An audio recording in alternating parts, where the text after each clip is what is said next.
Hey everyone. All right, we're going to talk about chapter 17, oral medications.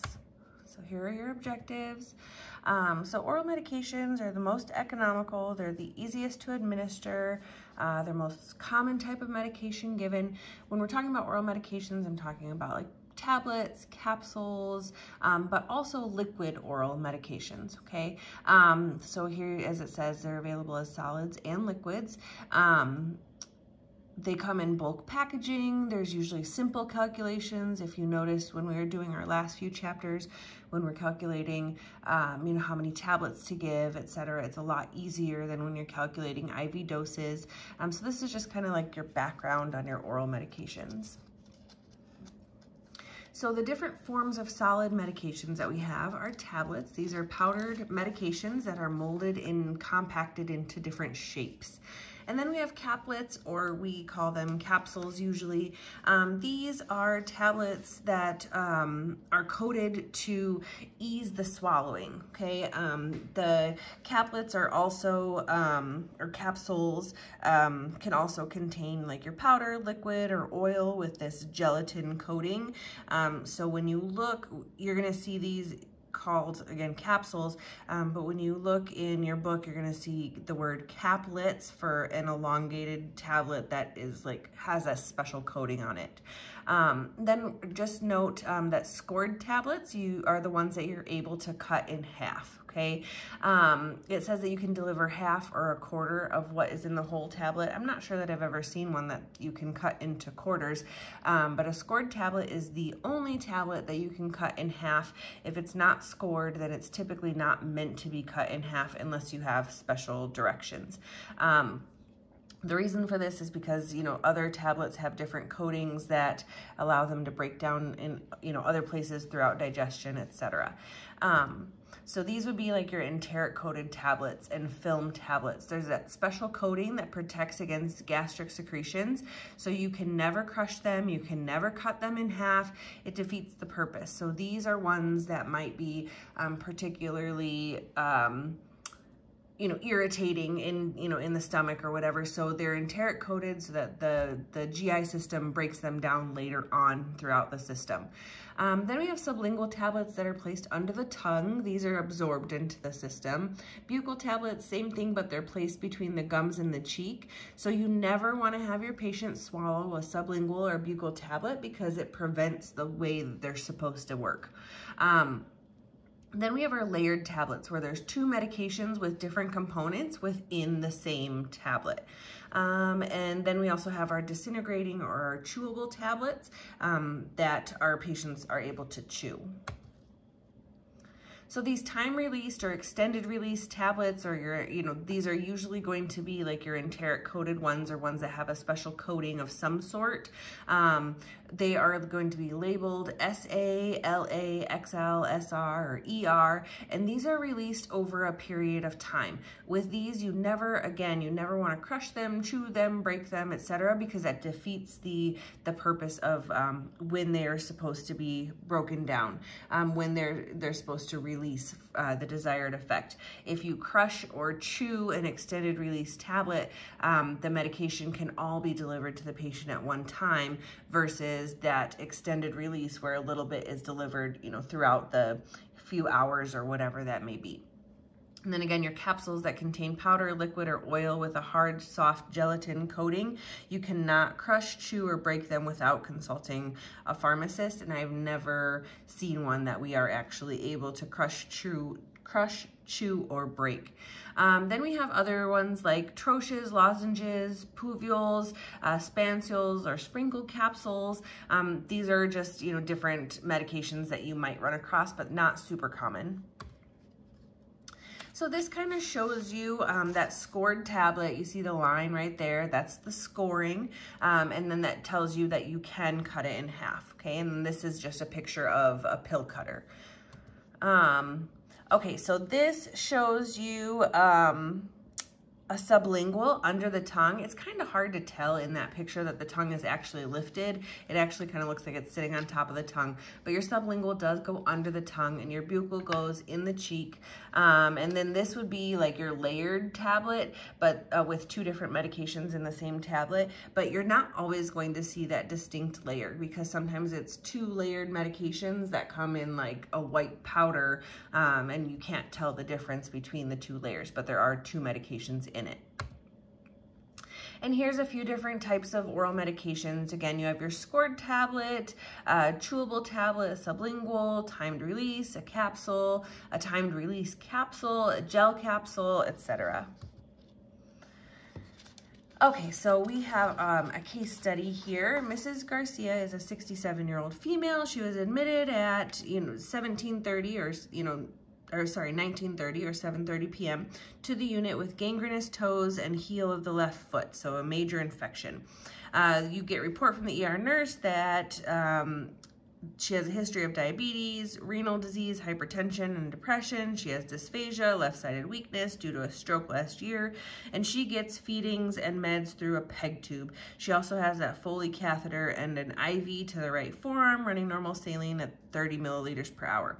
And she is to have enteral feeding held after midnight and to be prepped for a left below the knee amputation. The doctor orders to continue her home meds, and you review the medication reconciliation form. So what problems can you detect with this information? Okay, so we have, let's see, metoprolol extended release 50 milligrams, orally every day, lisinopril 5 milligrams orally every day, hydrochlorothiazide. So you may or may not have been through a pharmacology class, so this is not necessarily something that you need to already know. You'll learn a lot more about it in your pharmacology class. So basically we have a bunch of blood pressure medications and a few different medications as well for diabetes, like an antidepressant and a pain medication, etc. And some of them are extended release. You see that ER and the XL. So the potential problem with these is that the metoprolol ER and the Wellbutrin XL are long-acting tablets. So these should never be crushed, so they cannot go down her PEG tube. Again, this is not, I feel like this is a little bit too much for this particular class, but it is something that you'll learn more about in the future, especially when you're in pharmacology.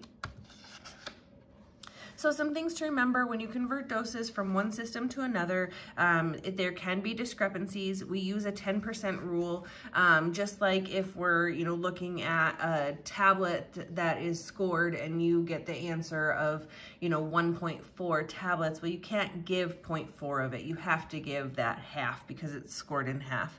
And then capsules have to be administered by the whole. You cannot, divide a capsule in half or in quarters.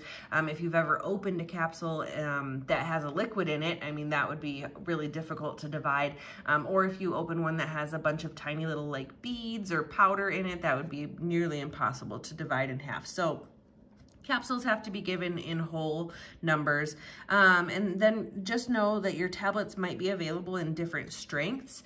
So choose the least number of tablets or capsules without having to divide a tablet. So if you have someone that is ordered, 800 milligrams of ibuprofen, you might have an 800 milligram tablet available, or you might have 200 milligram tablets available. So instead of giving them 4 200 milligram tablets, it's much easier just to give them that one 800 milligram tablet. And then also note that it's safer to give whole tablets equal to the dose than to cut tablets.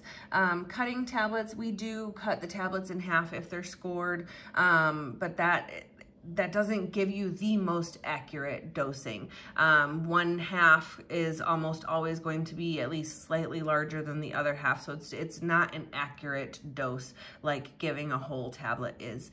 The maximum number of tablets or capsules used to deliver a dose is usually 3. Again, that's something that your book says. I have had to give many more, especially if you have a patient that needs a medication and just, like, let's talk about that example of the ibuprofen, if they need 800 milligrams of ibuprofen and all you have available is 200 milligram tablets, you're going to give them 4 200 milligram tablets before you're going to hold the medication. So again, this is not a hard rule that you have to follow. We can give more than 3 tablets or capsules if need be. And then when we're looking at units when we're looking at measures like units or milliequivalents, these don't convert to the metric system, but we're going to treat them for math purposes just like our milligrams or grams or whatever that might be, so that way we can do our math problems. This chapter does have a lot to do with, you know, other information outside of the math realm, so we're going to graze over some of that stuff and just focus on the math portion. So here's an example. The following 3 examples are based on this specific order. So give digoxin 0.375 milligrams PO, that means by mouth, daily, and you have available digoxin in scored tablets, that means you can cut them in half, of 0.25 milligrams, okay? So in order to find our amount that we're going to give, you can do the ratio and proportion method. Okay, so you have your 0.25 milligrams, which is your available quantity. You know what that is in 1 tablet.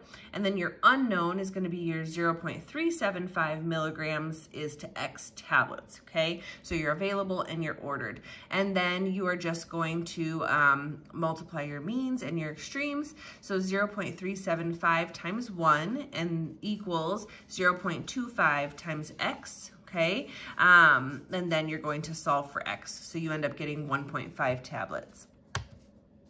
And your formula method, your desired, which is your order for 0.375 milligrams, and then your half, which is what you have available, is 0.25 milligrams per your quantity of 1 tablet. And then you do the math there, and you get the same 1.5 or 1.5 tablets. And your dimensional analysis. So you're going to start with X tablets equals, if you start with tablets, your tablets have to go on top. So, and we're going to talk about what we have available first. So 1 tablet is 0.25 milligrams. That's your available quantity, okay? And then if you have milligrams here, you have to bring your milligrams up top here. And we're going to talk here about our desired or our order. Okay, so 0.375 milligrams over 1.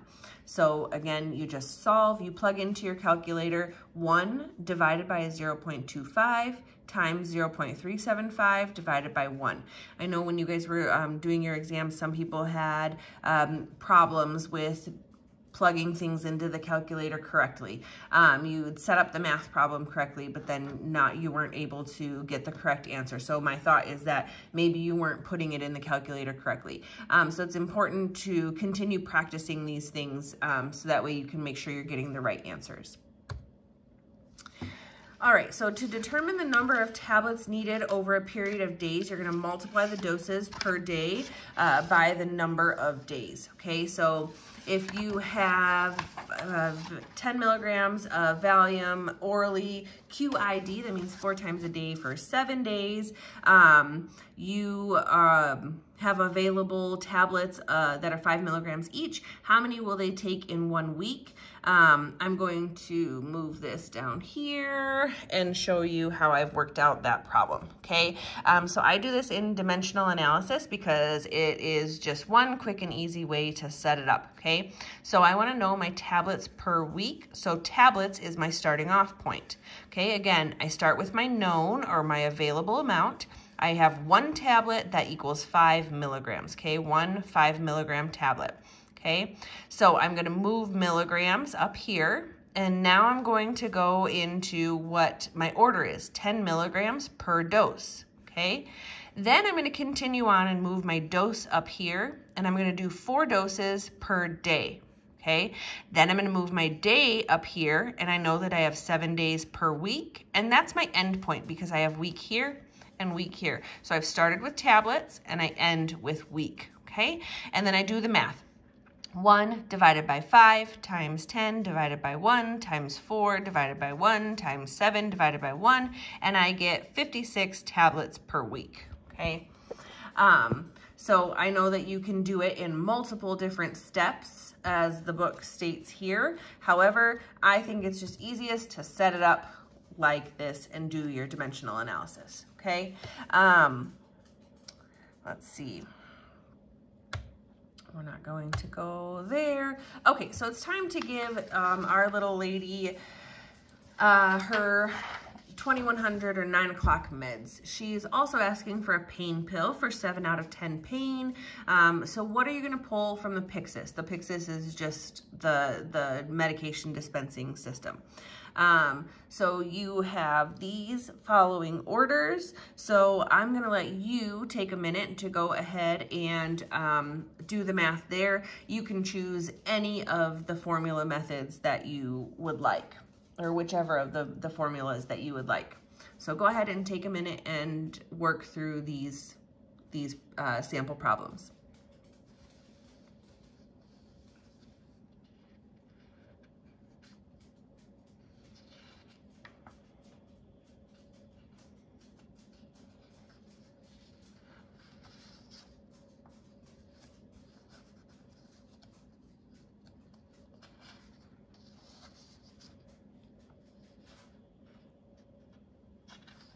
Okay, if you need more time, go ahead and pause the video and take as much time as you need to figure through these and restart it when you're ready, okay? But here we go to the answers. So you're gonna give 1 tab of Lasix, 2 tabs of Wellbutrin, and 1 tablet of Percocet, okay? All right, so continuing on, the physician wants to know how many tablets of Percocet Mrs. Garcia usually takes in a week, okay? Mrs. Garcia and her daughter say that she consistently takes 1 tablet every 6 hours, okay? So now we need to figure out what we're gonna tell the physician. So let's go down here. Okay.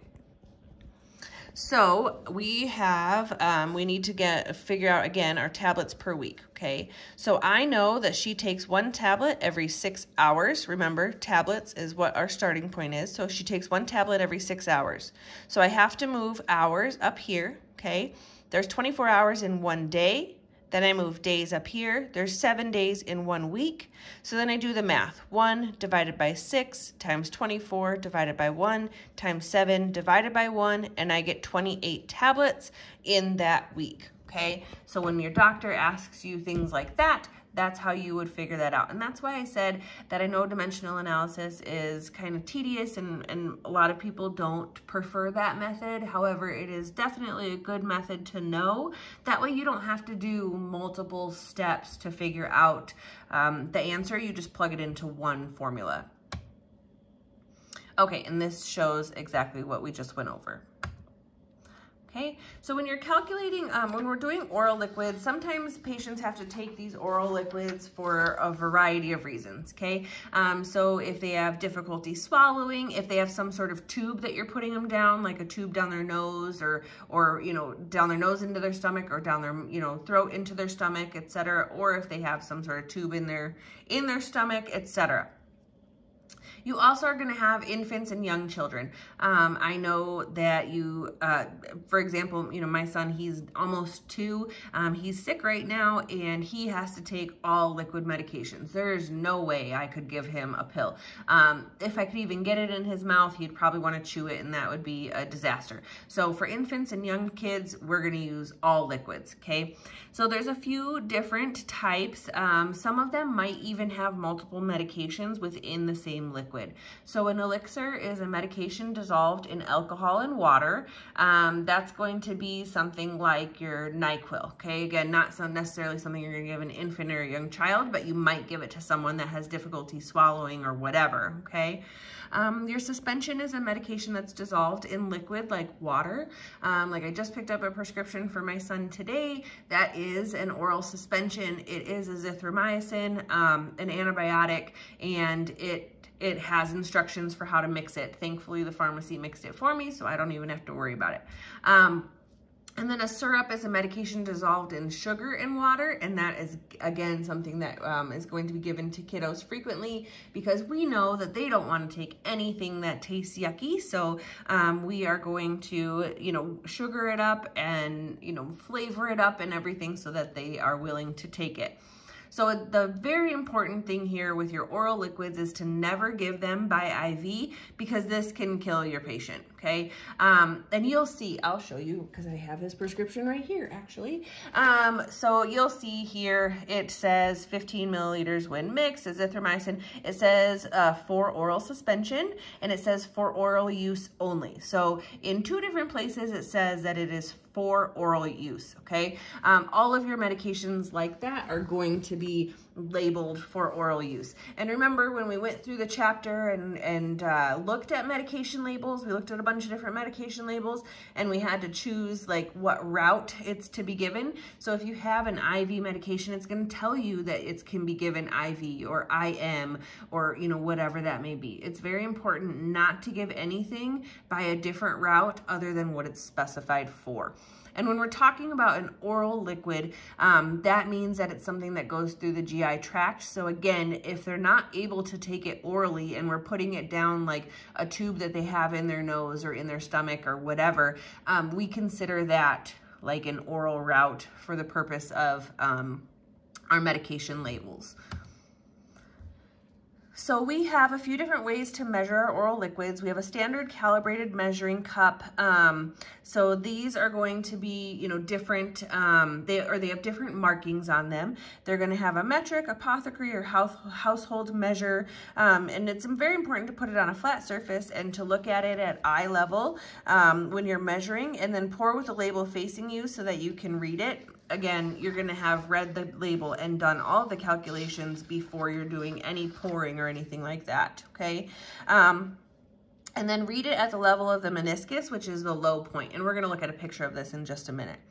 Then we have calibrated droppers. So you're only to use the dropper that is supplied with that specific medication, because it's going to be calibrated for that medication, okay? And then we have our oral syringes. You're gonna see teaspoon or milliliter or both markings.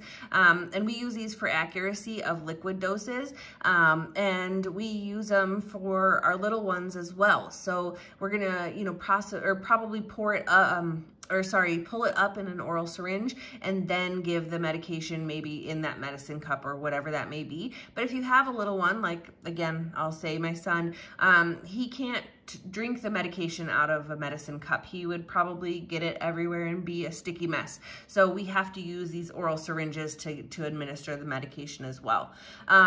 Never use an oral syringe for a parenteral medication or like an IV medication, okay? An oral syringe, they will say for oral use only, okay? It's very important that you don't mix those up. So here we go. This is your medicine cup, okay? And when we're talking about the meniscus, you can see how the liquid is kind of rounded in the cup. The meniscus is that low point. That's where you're going to measure at, okay? And then this is your calibrated dropper. And these are different oral syringes that you can see to pull up your medications in. So when you're measuring oral liquids, do not confuse the dosage strength with the total volume in the container, okay? This is another reason that we looked at medication labels so much a few weeks ago.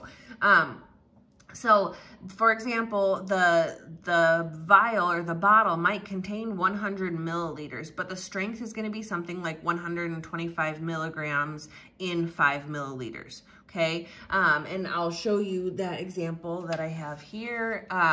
So it tells you that there is 300 milligrams in the entire bottle, okay? But this is your concentration, 100 milligrams per 5 milliliters, okay? So it's important to pay attention to that and to know what you're using for the calculation, okay? For some reason with liquids, whether it's oral liquids or IV liquids or whatever, people get confused. And just think of it, like if you have a bottle that says that you have, 500 tablets in there, there's 500 pills in there, and it'll say each pill can, or you'll have like, 125 milligrams per pill, that's easy to understand because clearly you're not talking about 125 milligrams in your 500 pills. It's the same thing for these oral medications and for your IV medication. So think of it kind of like that, okay? you're going to see the total volume in the bottle or in the vial or whatever, but make sure you know that concentration that you're going to be doing the calculation with, okay? Okay, so here is an example, and it shows you how to work through that as well. So if in your ratio and proportion, okay, so we have that 200 milligrams PO TID, so that means by mouth 3 times a day, and you have available 125 milligrams in 5 milliliters, okay? So you have your known, your unknown. Your known is your available amount, your unknown is your order, okay? So you're going to set it up by multiplying your means and your extremes, okay? So you're going to get 5 times 200, okay? And then you're going to get 125 times X, okay? And then you solve for X, and you end up with 8 milliliters that you're going to give. Okay, so it is now 3:30 in the morning, and the aide on the unit notifies you that Mrs. Garcia's temperature is high, and you review the chart and you find that you can give her Tylenol, okay? Her temperature is 101.6, and you can give it if she has a temperature greater than 100. Okay, perfect. Then you have an order for 400 milligrams, and you have available 160 milligrams per 5 milliliters. So go ahead and take a minute to figure out how many milliliters you're going to administer, and we're going to talk about what device you would use. Okay, so again, pause this if you need a minute to figure that out. Okay. So when we're giving this medication, you can, or when we're doing the math here, you can do it in your ratio and proportion, you can do it in dimensional analysis, you can do it in the formula method, whatever that may be, and you're going to end up with 12.5 milliliters, okay? So you're going to give 12.5 milliliters, and the best way to give this is going to be in your medicine cup.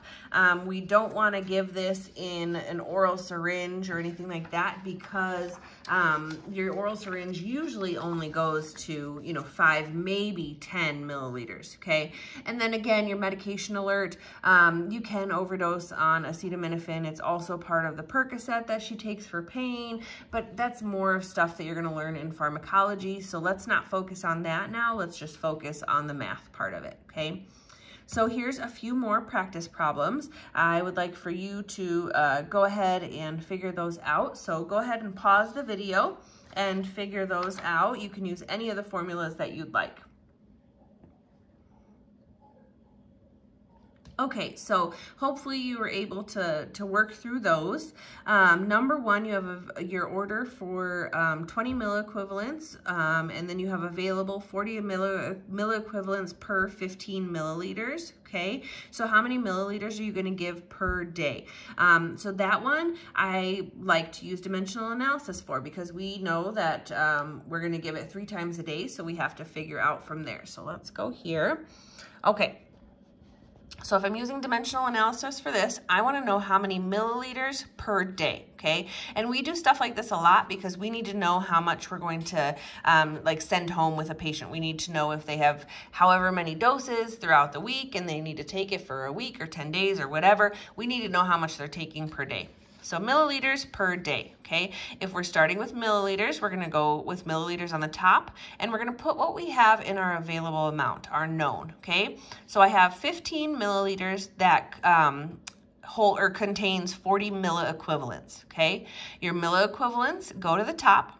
So 20 milliequivalents per 1 dose, that's my order, okay? Then dose goes to the top, and I have 3 doses in 1 day, and then I can end, okay? Because I started with milliliters and I ended with days, okay? And if you do the math, 15 divided by 40 times 20 divided by 1 times 3 divided by 1, you're gonna get 22.5 milliliters per day, okay? Okay. So now if you have an order for Imodium 2.5 milligrams, PO now, and you have available Imodium 1 milligram per 5 milliliters, what are you going to do there, okay? So let's go through that in, let's do that in the formula method.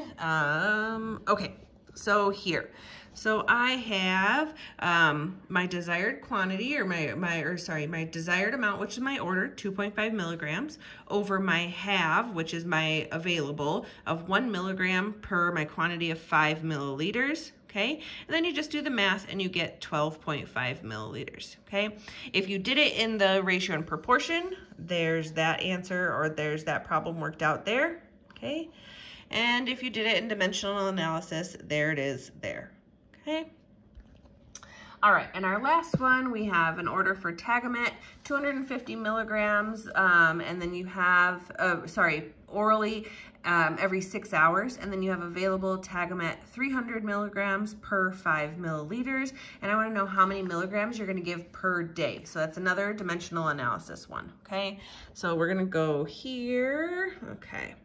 Don't mind my scribbling. Okay, so I want to find out milligrams per day. Okay, so I'm starting with milligrams, and I'm going to go with what I know, or my available quantity, okay, or my available amount. So I have 250 milligrams every 6 hours. Okay, so I am going to move hours up here, and I know that I have 24 hours in one day, and that's it. That's my end point. I start with milligrams and I end with days. Okay, and I do the math. 650 divided by 6 times 24 divided by 1, and I get 1,000 milligrams per day. Okay, all right. So let me know if you have any questions. This is it for chapter 17.